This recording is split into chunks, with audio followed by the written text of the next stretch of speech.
రేణు దేశాయ్ గురించి కొత్తగా పరిచయం చేయాల్సిన పని లేదు. బద్రి సినిమాతో హీరోయిన్ గా పరిచయం అయిన రేణు దేశాయ్ ఆ తర్వాత పవన్ కళ్యాణ్ తో ప్రేమలో పడ్డారు. పవన్ కళ్యాణ్ తో కలిసి రేణు దేశాయ్ 2 సినిమాల్లో నటించారు.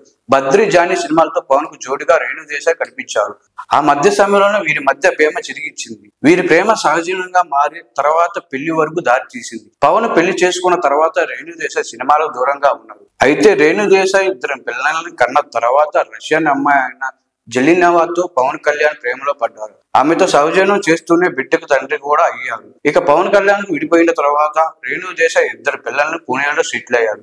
ఇండస్ట్రీకి దూరంగా అయినప్పటి నుండి సోషల్ మీడియా ద్వారా తన వ్యక్తిగత విషయాన్ని అభిమానులతో పంచుకునే ఉంటున్నారు. ఇదే సమయంలో తనను ట్రోల్ చేసిన వారిని సైతం తనదైన రీతిలో సమాధానం ఇస్తున్నారు. ఇదే సమయంలో సమాజంలో జరుగుతున్న తప్పులపై రేణు దేశాయ్ ఎప్పటికప్పుడు తనదైన స్టైల్లో స్పందిస్తున్నారు. జంతువులను హింసిస్తే రేణు దేశాయ్ వేగంగా స్పందిస్తుంటారు.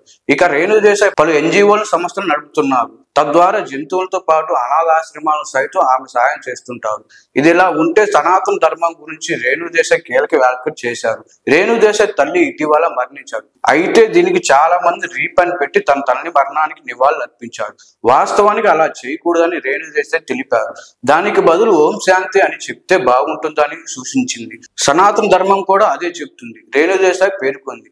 ఈ విషయాన్ని తాను కొన్ని రకాల ఆచారాలు గురించి సనాతన ధర్మం గురించి మాట్లాడుతూ ఒక పండిత్ నుండి ఓం శాంతి మధ్య తేడా తెలుసుకున్నారు.